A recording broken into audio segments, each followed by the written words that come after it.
Once again, welcome back, my dear student of Standard Ninth. And today we will finish our chapter number 20, which is the last part, disaster management. This is part 6 of 6, and today we are going to discuss a special problem of our country, and that is, of course, the traffic problem. Okay, so as you can see on your screen, that traffic problem is written. Well, if you talk about our country, we are very rude kind of person when it comes about the traffic problems. हम लोग traffic rules को बिल्कुल respect नहीं करते हैं. आई सी specially my city. Criticism करना चाहिए तो हाँ करना चाहिए. लोग बिल्कुल ट्रैफिक को लेके सेंसलेस नहीं है. I hardly see people wearing helmets. Come on यार, टू व्हीलर चला रहे हो, हेलमेट पहनना बहुत ज़रूरी है. इन केस कभी ऑफ बैलेंस हो गए, कभी आपको गाड़ी चलाते चलाते चक्कर आ गया, या कोई गाड़ी ने पीछे से आपको थोड़ा सा स्क्रैच दे दिया, ऑफ बैलेंस हो गया, आप गिर गए, तो हेलमेट ही आपको बचाएगा. ठीक है. सेकंड थिंग, टू व्हीलर चला रहे हो तो शूज़ नहीं पहनते, फिर स्लीपर्स पहन के चला रहे हैं. कुछ तो भाई साहब इतने महान होते हैं कि शूज़ तो क्या, चप्पल भी नहीं पहनते हैं. सो जो एक सीरियसनेस होती है ना, वो नहीं है. इंडिया में कोई भी साइकिल चलाता है तो कभी मैंने हेड गियर जो उनके सीट पे होना चाहिए वो नहीं होता है. वन साइड ट्रैवल बाय ए बस, और एक मैंने फॉरेनर को इंडिया में देखा, प्रॉपर उसने हेड गियर पहना हुआ था, हैंड के नी गार्ड्स, एल्बो गार्ड्स अच्छे से पहने हुए थे. सिंस उनके कंट्री में वो कल्चर है कि अगर आप कोई टू व्हीलर चला रहे हो तो आपको ये सेफ्टी प्रिकॉशंस लेना चाहिए. बट हमारे कंट्री में ये क्यों होता है पता नहीं, क्यों नहीं हो रहा है पता नहीं. सो ठीक है, आज का सेशन थोड़ा सा इंटरेस्टिंग ही रहेगा, बहुत सारे टोंट मारे जाएंगे. बट हाँ, आई सी वन थिंग वेरी अप्रिशिएट कि दिल्ली में लोग ट्रैफिक रूल्स फॉलो करते हैं, क्योंकि यहाँ पे सच में ट्रैफिक का बहुत इश्यूज है. और वहाँ का जो ट्रैफिक सिस्टम है, वहाँ के जो ट्रैफिक के पुलिसमैन हैं, वो बहुत अच्छे से काम करते हैं. आई डजेंट से कि अहमदाबाद के ट्रैफिक वाले इतना काम नहीं करते हैं, बट अभी भी बहुत इम्प्रूवमेंट की ज़रूरत है. Okay. We have seen vehicles flying at a snail speed and very close to each other on the road on a large city. Literally कहा गया है कि जो बड़े बड़े महानगर होते हैं, सिटीज़ होते हैं, वहाँ पे ट्रैफिक चलता नहीं है, रेंग रहा होता है. किसी भी गाड़ी को यूँ जाना चाहिए, लेकिन वो स्नेल की तरह हम्म, हम्म, हम्म, मतलब ज़िंदगी बीत जाती है. ऑन एन एवरेज हमारा ज़िंदगी का बहुत सारा टाइम ट्रैफिक जाम्स में निकल जाता है. ओके. और इस टाइप की जो सिचुएशन होती है, इसको हम लोग क्या कहेंगे, this situation is called traffic jam. When the means of transport come to the halt on the roads and the traffic problems occur. जब बहुत सारे मीन्स ऑफ ट्रांसपोर्ट एक साथ रोड पे आ जाते हैं, तब ये प्रॉब्लम यूजुअली अराइज होती है. Such a situation occur frequently on the busy road on a larger city. बड़े बड़े शहरों में ये छोटी मोटी बातें होती रहती हैं, छोटे मोटे ट्रैफिक जाम्स लगते रहते हैं. A vehicular traffic comes almost to the stand still during the peak hours of commuting. Peak hours क्या होते हैं? Well, अर्ली मॉर्निंग में बच्चे जब स्कूल जाते हैं तो not an issue. But 8 o'clock से 11 o'clock के बीच का जो टाइम होता है, उस टाइम पे सब लोगों को ऑफिस जाना होता है. तो ये हो गया वन पीक आवर. फिर बच्चों का ठीक है, नून में उनकी छुट्टी होती है, बट शाम को 5 बजे के बाद देर माइट भी सम कॉलेज जो नून शिफ्ट में चलते हैं, देर माइट भी ऑफिस जहाँ से लोग वहाँ से वो घर पे आते हैं, तो 5 to 8 का भी एक पीक आवर होता है. तो जब ट्रैफिक का प्रॉब्लम बहुत बढ़ जाता है, और बड़े बड़े शहरों में ये छोटी मोटी ट्रैफिक जाम्स तो लगते रहते हैं. सो डोंट प्रेडिक्ट कि मैं शाहरुख खान का फ़ैन हूँ, बट आज ये डायलॉग बहुत बार आएगा. एनी हाउ, अब vehicular traffic comes almost during the peak hours, and ये तो होता ही है. Such tough times the vehicle drivers, travellers, pedestrian experience mental stress. Mental stress किसको होता है? पहले होता है व्हीकल के ड्राइवर को. आपको आपको जहाँ जाना है आप जा नहीं पा रहे हो, लेकिन आप रेंग रेंग के बढ़ रहे हो. तो इमेजिन करो वो जो गाड़ी चला रहा है इसका मेंटल कंडीशन क्या होगी. इवन अगर आप बस में ट्रैवल कर रहे हो, तो बस ड्राइवर तो चलो ठीक है, लेकिन जो बस के अंदर बैठे हैं उनको भी मेंटल टेंशन होता है. इवन जो रोड क्रॉस कर रहे हैं पेडेस्ट्रियन होते हैं, उनको भी मेंटल स्ट्रेस फील करना ही पड़ता है. It take time to control the situation और to restart the vehicular traffic. Situation को नॉर्मल होने में टाइम लगता है एंड कई बार तो जमाना गुजर जाता है। Smoke from the vehicles and other dirty things create air and noise pollution. ऊपर से हमारे अंदर पेशेंस नहीं है, हम लोग गाड़ी को यूं नहीं कि थोड़ी देर के लिए बंद कर लें, है ना, वही गाड़ी बुम बुम बुम बुम चलती रहती है और उसमें से स्मोक रिलीज होता है जो हमारे एयर पोल्यूशन को बढ़ाता है। इवन कुछ लोगों को हॉर्न मारने की इतनी गंदी आदत होती है कि पैं लगा के रखते हैं, तो नॉइज़ पोल्यूशन भी बहुत हमको फेस करना पड़ता है। This affect the public hygiene and that reason also for the growth of the vegetation. वहाँ के आसपास का जो वेजिटेशन है उस पर भी उसका बड़ा इम्पैक्ट होता ही है। आगे बढ़ते हैं। Growing urbanization has created a traffic jam problem in almost all the large cities. There is a long queue of vehicles. When those vehicles which undertake the relief work, rescue operation are, are stranded over the road, people lose their lives.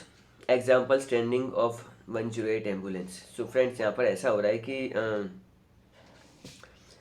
Traffic jam की जो main problem है वो है हमारे cities के बढ़ना।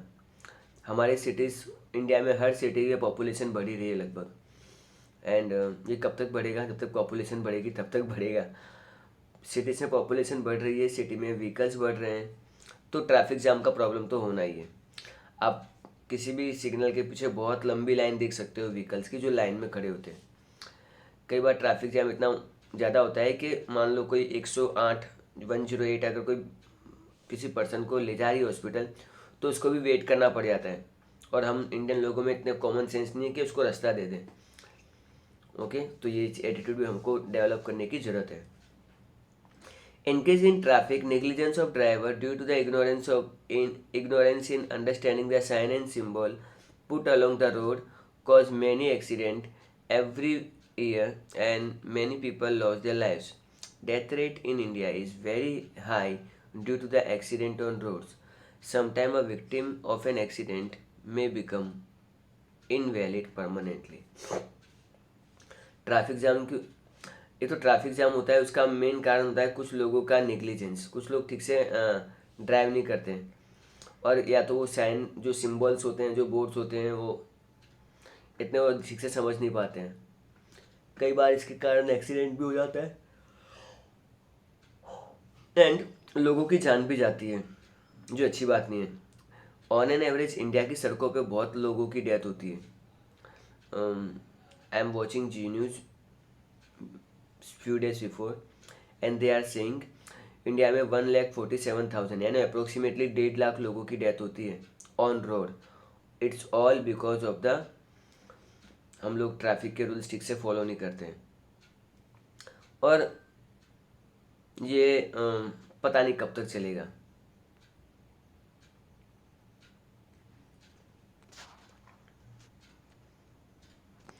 Now, incident occurred in the newspaper frequently about the accident caused by the minor during the vehicle.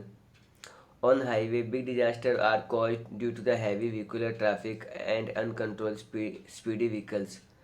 Accidents occur at the unmanned railway crossing are the result of the undue haste or ignoring the instructions shown here.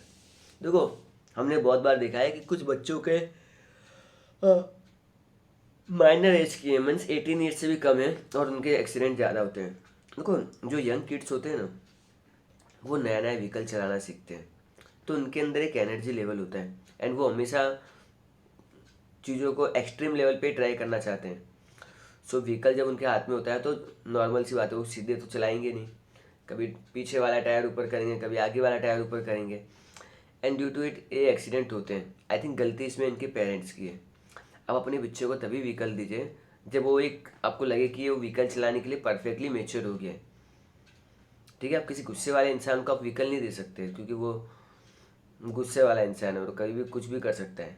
ठीक है, अगर ज़रा जोर से पाँव accelerator पे रख दिया तो भी प्रॉब्लम है, ज़रा जोर से ब्रेक दबा दी तो भी प्रॉब्लम हो सकता है। इसके अलावा बड़े बड़े हाईवेज़ पे जो जो व्हीकल्स होते हैं, हैवी व्हीकल्स होते हैं, वो भी ट्रैफिक का प्रॉब्लम क्रिएट करते हैं, और वो भी कई बार अनकंट्रोल तरीके से गाड़ियाँ चलाते हैं। रेलवे क्रॉसिंग के आसपास भी हम लोग फाटक को इग्नोर करते हैं। एक तो क्रॉसिंग बंद हो गया है तो उसके नीचे से गाड़ियाँ निकाल के ले जाते हैं। सीन की बहुत सारे लोग जो अपने मिरर्स होते हैं वो रिमूव कर देते हैं टू व्हीलर में से। क्यों रिमूव करते हो भाई? अब मैं जब गाड़ी चला रहा हूँ तो मैं सिर्फ मिरर में देखूंगा यूँ कि हाँ पीछे से ये आ रहा है, ठीक है, इस साइड से ये आ रहा है, बट वो मिरर नहीं होगा तो आपको कैसे आइडिया लगेगा पीछे से क्या आ रहा है? ओके, वो जस्ट वो इसलिए रिमूव करते हैं ताकि गाड़ी क्रॉसिंग के नीचे से आराम से निकाल सकें। पर भाई क्यों इतनी जल्दी है? आई डोंट नो, ये लोग इतना जल्दी पहुंच के कौन से देश की जीडीपी बढ़ा देंगे। एनी हाउ, सो आगे बढ़ते हैं।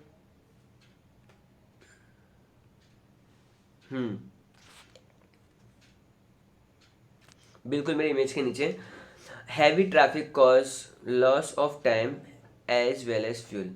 ज़्यादा ट्रैफिक होता है ना, इसकी वजह से हमारा टाइम तो वेस्ट होता ही है, बहुत सारा फ्यूल भी वेस्ट होता है। मान लो अगर एक 3% एक व्हीकल का अगर फ्यूल वेस्ट हो रहा है तो वहाँ पे से हज़ारों व्हीकल खड़े हैं ट्रैफिक में, तो उनका कितना सारा फ्यूल वेस्ट होगा और हमारे देश का कितना फ्यूल वेस्ट होगा। सो ट्रैफिक का प्रॉब्लम तो सॉल्व होना ही चाहिए। Anyhow, if timely effectively steps are not taken, advance planning of the traffic management and dedication of the to observe them are not implemented, then it is going to create a risk for the lives in the days to follow without a doubt। जो अगर हम लोग traffic के problem के बारे में serious नहीं होंगे, अगर हमने टाइम पे रेगुलर स्टेप्स नहीं लिए, तो आगे जाके ये प्रॉब्लम और भी ज़्यादा बढ़ सकता है विदाउट एनी डाउट। सो अभी आप लोग देखो, दिल्ली में एंड इवन अहमदाबाद में एंड बड़े बड़े शहरों में अब फ्लाई ओवर बनने लग गए हैं। मीन्स ज़रूरत नहीं है, लेकिन ऊपर से ट्रैफिक को मूव करने के लिए ऊपर से ही ब्रिज बनाते हैं ताकि नॉर्मल जो ट्रैफिक है वो अनअफेक्टेड रहे। ठीक है, ट्रैफिक के प्रॉब्लम को सोल्व करना है तो हमें कुछ करना होगा। क्या करना होगा? Point number 1, to develop suburban township near the large city, connect them intensively by facilitating public transport system. हमको टाउन्स ऐसी जगह बनाने हैं जो पब्लिक कनेक्टिविटी ज़्यादा अच्छी हो। ओके, मीन्स मेट्रो के अगर आसपास में रेजिडेंशियल एरिया ज़्यादा हो तो उसमें लोगों को ज़्यादा बेनिफिट होगा। ओके, एंड अगर बस सर्विसेज हों, वेल डिपेंड करता है सिटी वहाँ पे कौन सा मतलब मोड ऑफ ट्रांसपोर्ट करता है। Separate track should be prepare for pedestrian and cyclist. साइकिलों वालों के लिए एक स्पेशल डेडिकेटेड रास्ता होना चाहिए एंड चलने वालों के लिए भी। बट इंडिया में क्या होता है, जो फुटपाथ होता है जहाँ पे मतलब पेडेस्ट्रियन के लिए होता है, वहाँ पे एनक्रोचमेंट देखने को मिलता है ना। मीन्स कोई रेडी लगा रहा है, कोई समोसे बेच रहा है, कोई वड़ा पाव बेच रहा है, कोई स्पेक्स चश्मे बेच रहा है, कोई हेलमेट बेच रहा है, तो यही सब चीज़ें देखने को मिलती है ना। और पुलिस वालों ने तो इनसे इलीगली पैसे ऑक्यूपाइड करने का बिजनेस बना रखा है। अगर पुलिस है तो किसी की ताकत है फुटपाथ पे कोई कुछ बेच ले, नहीं बेच सकता। Okay, encroachment on the road must be removed. तो ये जो गलत तरीके से रोडों पे कब्जा कर लेते हैं ना, ये हटाना चाहिए, हटना ही चाहिए। और अगर ये है तो समझ लो वो स्टेट की पुलिस बिल्कुल कोई काम की नहीं है। कोई काम की नहीं इन द सेंस मतलब वो लोग अपनी ड्यूटी ठीक से नहीं कर रहे हैं। If I am a teacher, if I am not performing my duty well, तो आगे वाले बच्चों का क्या होगा, देश के भविष्य का क्या होगा। बट पुलिस वाले जो हैं वो ठीक से अपनी ड्यूटी करें तो ट्रैफिक का प्रॉब्लम हो ही नहीं सकता। Okay, I can understand traffic के लाइट ख़राब है तो पुलिस वाला तुरंत फ़ोन करके अपने हायर अथॉरिटीज़ को बता सकता है कि go and come the change the light. क्या गवर्नमेंट एक प्राइवेट कंपनी को हायर नहीं कर सकती कि भाई सिटीज़ के पूरी ट्रैफिक लाइट की जो रिपेयरिंग का काम है आप लोग देख लो, हम लोग जब आपको बुलाए आपको वहाँ पे आके वो ट्रैफिक की लाइट्स को रिपेयर कर देना है, डेट्स इट। बट लापरवाही की भी हद होती है। आगे बढ़ते हैं, थर्ड पॉइंट, व्हीकल थिंकिंग थोड़ा ज़्यादा हो रहा है, हाँ ठीक है। Vehicle is going at a very low speed और a vehicle pulled by the man और animal should be ban during the peak hours. देखो यहाँ पर कुछ लोग ऐसे होते हैं जो बलद गाड़ी, ऊंट गाड़ी, घोड़ा गाड़ी, इस टाइप के व्हीकल्स भी हमारी नॉर्मल रोड्स पे ट्रैवल करते हैं। अब ये होते हैं स्लो मूविंग व्हीकल्स। इवन मैंने ये भी देखा है कुछ लोग हाथ से गाड़ी खींचते हैं। तो ये जो गाड़ियाँ होती है ना, ये नॉर्मल ट्रैफिक को भी रोक देती है। एक 2 लेन की रोड है, अगर एक लेन को अगर ये मतलब स्लो मूविंग व्हीकल होगा तो उसकी वजह से क्या होगा, पीछे वालों की स्पीड भी कम होती है। इनको तो पीक आवर्स पे बैन ही कर देना चाहिए। ओके, आगे बढ़ते हैं। Information regarding the traffic rules should be conveyed to the citizen through the education, advertisement and public awareness programs, है ना। आप लोग बोलेंगे पढ़ते पढ़ते सर मुंह क्यों बना रहे हैं। वेल, क्या हमको ट्रैफिक रूल्स पता नहीं है? हमको सबको ट्रैफिक रूल्स पता है। क्या हमने उसके लिए एडवर्टीजमेंट नहीं किए? सब किए। Public awareness, even traffic rules तोड़ने वाले को भी पता है, लेकिन ट्रैफिक रूल वो क्यों तोड़ रहा है, बट कोई सीरियसली इस टॉपिक को लेता ही नहीं है। Now people going on their job or business at the same place during the same time should arrange for the carpool instead of going by an individual separate vehicle. मान लो कि मैं और हमारे आसपास में जो 2-3 भाई साहब रहते हैं वो सारे एक ही ऑफिस में जाते हैं, तो हम लोग कार पुलिंग कर सकते हैं। इससे क्या होगा, लेट मी टेल यू। देखो, मान लो हमारी सोसाइटी में 4 लोग रहते हैं और हम चारों चार अपनी अपनी कारें लेके ऑफिस में जाते हैं। तो इससे क्या होता है, 4 लोगों का पेट्रोल मतलब जलता है। लेकिन इंस्टेड हम लोग ऐसा कर लें कि 4 लोग हैं और एक वीक, फर्स्ट वीक मेरे साथ मेरी गाड़ी में लोग जाएंगे, सेकेंड वीक दूसरी की गाड़ी में जाएंगे। तो इससे क्या होगा, हमारा 3 हफ्ते का पेट्रोल बचेगा, है ना। और सब लोग साथ में रहेंगे तो अच्छा है, बातें करते करते भी जा सकते हैं, इंपॉर्टेंट मैटर भी डिस्कस कर सकते हैं, ठीक है, थोड़ा चिल भी कर सकते हैं। और एक ही ऑफिस में रहते हैं तो रिलेशनशिप भी बढ़ती है।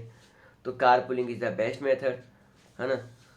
हाँ, हमने तो बचपन में बहुत साइकिल पुलिंग भी की हुई है। ट्यूशन जाते थे तो फ्रेंड्स को पीछे बिठा के ले आते थे, कभी उनकी साइकिल में बैठ के जाते थे। इससे क्या है, साइकिल चलाने वाले की भले पाँव की एक्सरसाइज होती है, लेकिन पीछे वाले को भी थोड़ा आराम मिलता है। आगे बढ़ते हैं। Digging and repairing work along with the road should be complete immediately. ये पढ़ के मुझे हंसी क्यों आ रही है, आई डोंट नो, बट हमारे यहाँ पर एक रूल है कि कोई भी रास्ता दिखता है ना बढ़िया सा, उसको खोद देते हैं। और उस काम को जो टॉप मोस्ट प्रायोरिटी के साथ करना चाहिए, उसी को वो लोग सबसे डिले करते हैं। आई डोंट नो ये क्यों करते हैं, बट तो जो भी ये डिगिंग अथॉरिटी है, इनको समझना चाहिए कि काम को जितना हो सके एमरजेंसी के फॉर्म में लेके करना चाहिए। और जिस दिन ये होगा ना, समझ लो हमारा कंट्री सुपर पावर है। A traditional should be develop to take out position of marriage position और religious position during the lean periods hours instead of the peak hours of vehicular traffic. एक तो हमारे यहाँ पे वो शादी का वो प्रोग्राम होता है ना, सड़क पे खड़े हो जाते हैं, डांस वांस करते हैं, पटाखे फोड़ते हैं, शादी का सेरेमनी करते हैं, घोड़चढ़ी करते हैं। तो ये सब चीज़ें भी देखने को मिलती हैं। कोई रिलीजियस चीज़ है वो भी हम लोग, जो भी पोजीशन होता है, जो भी रैली निकलती है वो सड़कों पे ही निकलती है।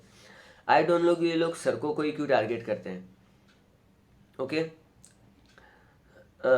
आई डोंट नो, बट मैं जब कभी स्कूल में पढ़ाता हूँ और जब किसी की पास में से बारात निकल रही हो, तो उस इंसान को इतनी बुद्धि नहीं है कि यार पास में स्कूल है तो थोड़ा आगे जाके फटाफट यहाँ से आगे मूव कर लें और आगे जाके जो प्ले करना है करो। लेकिन वो स्कूल के नीचे ही रुकेंगे, थोड़ी देर अच्छे से 10-15 मिनट रुकेंगे एंड ड्रामे करेंगे, अपने गाना बजाएंगे, है ना। वो भी कोई अच्छे वाले गाने तो बजाएंगे नहीं।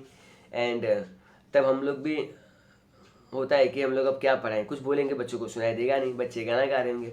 तब हम लोग पकड़ लेते हैं हाथ में चौक या मार्कर, डिपेंड करता है क्लास कौन सा है, एंड हम लोग राइटिंग वर्क शुरू कर देते हैं। बच्चे भी राइटिंग वर्क में बिजी रहते हैं।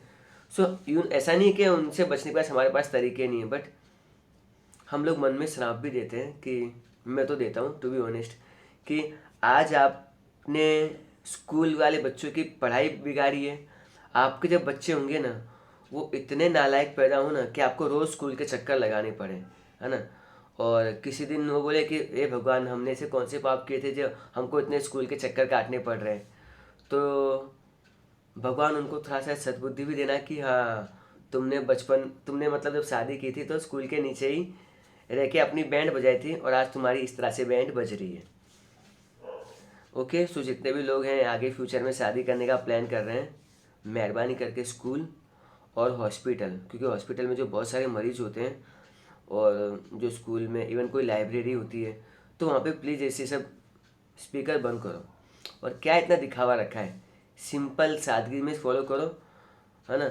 बैंड बाजा वालों को क्यों बुलाते हो, नहीं बुलाना चाहिए अकॉर्डिंग टू मी। शादी में जितना हो सके मिनिमम खर्चा करो, क्योंकि रिश्तेदारों को ऐसे भी कोई दाल वाल पसंद आती नहीं है ना, कुछ ना कुछ। आप 100 चीज़ें 98 चीज़ें उनको परफेक्ट दे दो, लेकिन वो दो जो आप चीज़ अच्छे से नहीं दोगे ना, ये उसी को ही पकड़ के आपकी बुराई करेंगे। ठीक है, इट इज़ बेटर हनीमून पे पैसे स्पेंड किए जाए। चलो आगे बढ़ते हैं। At the time of the traffic jam keep your vehicle in proper lane, है ना। व्हीकल के प्रॉपर लेन होते हैं, हैवी व्हीकल बिल्कुल राइट में होने चाहिए और लाइट व्हीकल्स बिल्कुल लेफ्ट में होने चाहिए। इसके अलावा एक और फंडा भी होता है, अगर आप रोड के बीच में हो तो, अगर आप बिल्कुल सिग्नल के पास में हो तो जो लोग इस तरफ मुड़ना है वो इस तरफ ही अपने व्हीकल को रखें, जिनको सीधा जाना है वो सेंटर में रखें, और जिनको लेफ्ट की तरफ जाना है अपना व्हीकल लेफ्ट में रखें। कई बार मैंने देखा है जहाँ मुड़ना है राइट में, लेकिन व्हीकल होता है लेफ्ट में। खुद तो प्रॉब्लम में रहेंगे, पीछे वाले को भी प्रॉब्लम में लाएंगे। तो अपने एक प्रॉपर लेन को फॉलो किया जाए। If infrastructure like express highway, over bridge, fly over, ring road and bypass should be developed. देखो अब ये है मॉडर्न कॉन्सेप्ट है, यहाँ पे बात की गई है कि इसके प्रॉब्लम का क्या सोल्यूशन है। एक्सप्रेस हाईवे होना चाहिए। एक्सप्रेस हाईवे में क्या होता है कि आपके पास एक टॉप स्पीड होती है, आप फटाफट with in between two cities अच्छे से ट्रैवल कर सकते हो। यू नीड टू पे सम मनी एंड आप इजीली अपने व्हीकल्स को मूव कर सकते हो, कुछ टोल का पैसा देना पड़ता है, डेट्स इट। ओवर ब्रिज, हो सके तो आप ओवर ब्रिज बना दो रिवर पे या फिर कोई रेलवे ट्रैक पे, तो उससे टाइम बच जाएगा। फ्लाई ओवर बनाया जा सकता है to divert the traffic. Ring roads यानी शहर के बाहर एक रोड बनाई जाती है रिंग के फॉर्म में, जिससे मतलब क्या होता है जो हैवी व्हीकल्स होते हैं 4 व्हीलर्स, एंड उसको हम लोग उस पर डाइवर्ट कर देते हैं। फिर बाईपास रोड एक ऐसी रोड होती है जो मतलब उसका एक अल्टरनेटिव हो, तो ये सब डेवलप करना चाहिए, और ये बहुत सारे सिटीज़ इंडिया में डेवलप कर रहे हैं। Okay, every person going for the job should invariably use public transport at least once a week. To be honest ये कोई फॉलो नहीं करता है, इवन मैं एडमिट करूँ मैं खुद भी फॉलो नहीं करता हूँ। ये मैं नो डाउट 6-7 सालों से पढ़ा रहा हूँ ये, बट मेरे अंदर कभी इतनी हिम्मत नहीं होती है कि एक दिन चलो आज ऑटो में या फिर बस में या फिर BRTS में स्कूल जाऊँ, लेकिन भाई हमसे ना हो पाएगा to be honest. Public transport नहीं है, हाँ कोई मजबूरी आ गई तो ठीक है, बट ये ऑनेस्टली करना चाहिए। मैं सोच भी रहा हूँ करूँ, लेकिन पता नहीं क्यों नहीं कर पाता हूँ। Any how, so use seat belt while driving a car. अगर आप कार ड्राइव कर रहे हो तो सीट बेल्ट लगाओ। क्यों सीट बेल्ट लगाने के लिए बोलते हैं, क्योंकि जब भी कभी एक्सीडेंट होता है ना, आप सडनली ब्रेक मारते हो तो आपका बॉडी एकदम से आगे ही झुकता है, जैसे मैं अभी पुश हुआ, तो इसमें क्या होता है आपका जो स्टेयरिंग व्हील होता है उसमें आपका सिर लग जाता है, और कई बार उसके कारण इतना जोर से टकराता है कि सिर के कुछ नसें फट जाती हैं। एंड सिंस ये ब्रेन के बहुत पास है तो उसमें इंसान की डेथ होने के चांसेस ज़्यादा है। और जो सीट बेल्ट है वो आपके बॉडी को अटैच रखता है। अब आप झटका लगेगा तो आप आगे नहीं जाओगे, और अगर आप गए तो अब जिस स्पीड, और कुछ मॉडर्न कार्स में तो ऐसे सिस्टम आ गए हैं कि अगर आपका सिर एक स्पीड में अगर पास में जाता है तो वो सेंसर सेंस कर लेते हैं और वो एयर बैग्स ओपन कर देते हैं, तो उससे आपका सिर टकराता नहीं है और आपकी जान बच जाती है। एयर बैग आगे की 2 सीट्स में होता है, लेकिन पीछे वालों के लिए क्यों नहीं होता है पता नहीं।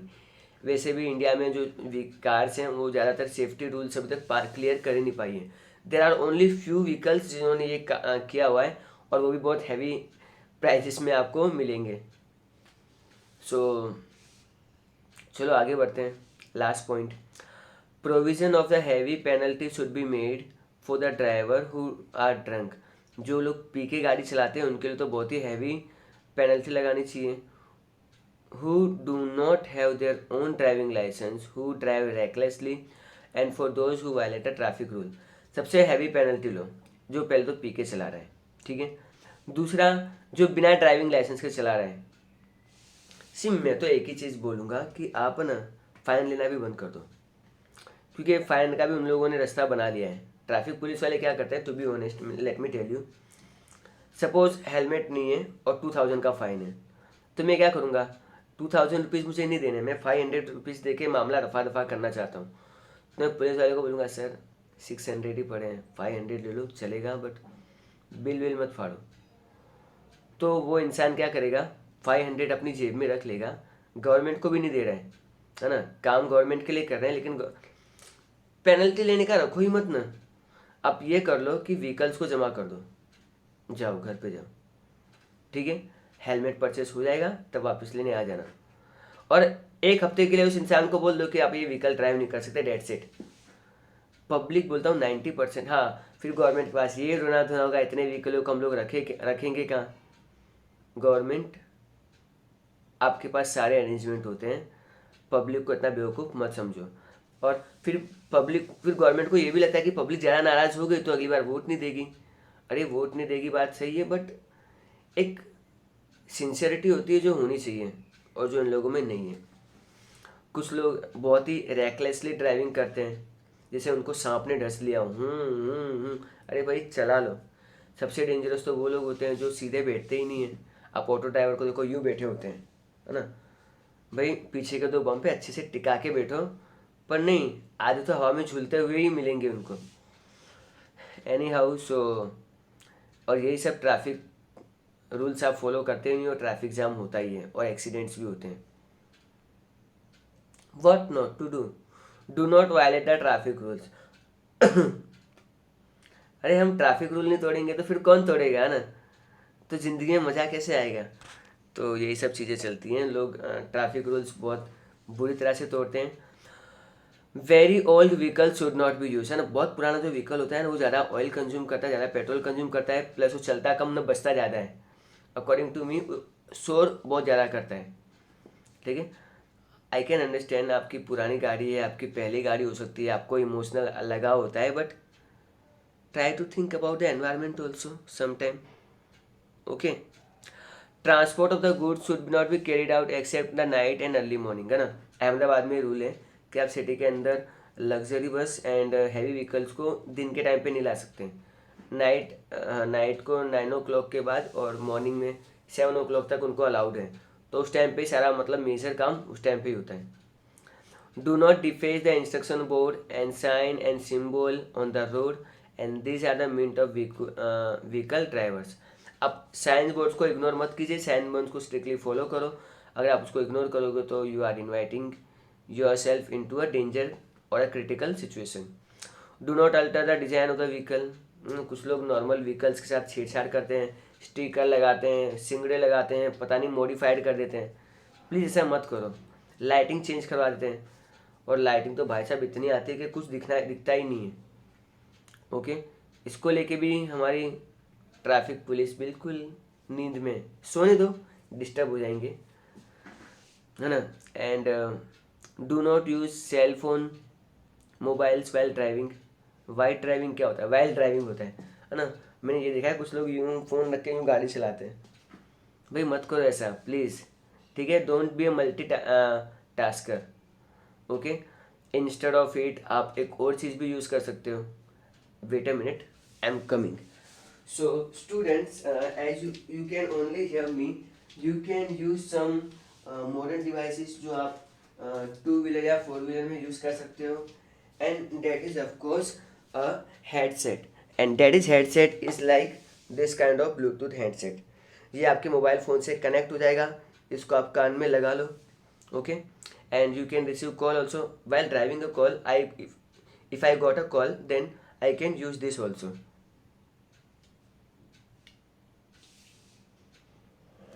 ओके। सो स्टूडेंट्स, अगर आप इसका यूज़ करते हो तो आप का मोबाइल फ़ोन भी कभी गिरेगा नहीं, एंड इवन आप you can talk while you drive, okay. But if I suggest you कि व्हीकल को साइड में रोको और आराम से बात कर लो, if it is two wheeler. Four wheeler में भी if you are new driver, क्योंकि फिर एक्सपीरियंस होगा तो फिर आपको आइडिया आ जाता है। And there are modern cars जो जिसमें इनबिल्ट ही सब कुछ होता है, तो आपको जस्ट एक बटन ही प्रेस करना होता है और आप ऐसे ही बात कर सकते हो। सो ये सब चीज़ें आपको समझनी चाहिए। एंड व्हीकल्स यूज़ करने के टाइम पे मोबाइल फ़ोन यूज़ नहीं करना चाहिए। आई सो अंकल जस्ट बिफोर 2 days, मैं कुछ घर का सामान लेने जा रहा था, एक हाथ गाड़ी चला रहे हैं और दूसरे हाथ से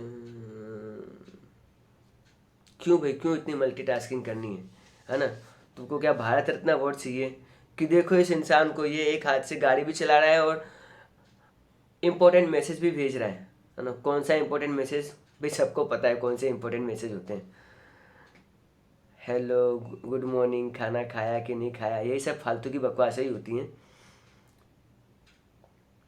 do not drive a vehicle without putting a seat belt और अ हेलमेट। अगर आप कार चला रहे हो सीट बेल्ट, और टू व्हीलर चला रहे हो तो विदाउट हेलमेट आपको गाड़ी नहीं चलानी चाहिए। अ वॉरफेयर क्रॉसिंग रेल और road should be use earphones and cellphone mobiles. Okay, आप ये ईयरफोन यूज़ कर सकते हो, एंड इवन आप कोई इन मॉडर्न चीज़ों का यूज़ कर सकते हो। और आपसे ये कहा गया है कि ईयरफोन होते हैं ना, उसको बहुत लाउड भी नहीं रखना चाहिए। ओके, कुछ लोग बहुत लाउड रखते हैं। एक ऐसा सॉफ्ट आवाज़ में रखो कि आपको आसपास की चीज़ें सब सुनाई दें, लेकिन एक बैकग्राउंड में हल्का सा एक म्यूज़िक बजता रहे। और इससे कई बार एक्सीडेंट भी होते हैं, पीछे हॉर्न बजाए आपको सुनाई नहीं दिया तो भी प्रॉब्लम है। Do not enter into a argument with a person who are control the traffic regarding their instruction. Okay, traffic police वाले होते हैं, उनसे आर्ग्यूमेंट मत करो, क्योंकि उनको पूरा दिन आप लोग वो जो एटमॉस्फेयर में रहते हैं, जो पूरा पै पै पै शोरगुल वाला एटमॉस्फेयर होता है, उसमें उनका दिमाग एकदम हैक्टिक हो जाता है और उनकी सोचने समझने की इतनी शक्ति नहीं होती है। तो वो कोई वायलेंट एक्टिविटी करे उससे पहले आपको थोड़ा सा उनके साथ पेशेंस रखना चाहिए। ओके, जस्ट थिंक कि उनकी क्या मेंटल कंडीशन है। Guardian should not allow the minor children to drive vehicles, it is prohibited. माँ बाप, आई एग्री, बहुत अपने खून पसीने की कमाई से अपने बच्चों को पालते पोसते हैं, पर आप उनको क्यों व्हीकल देते हो? भगवान ना करे, लेकिन अगर कुछ एक्सीडेंट हो जाता है, कुछ बुरा भला हो गया, तो फिर आप अपने एक डिसीजन के लिए सारी उम्र आपको अपने आप को ही कोसोगे, है ना?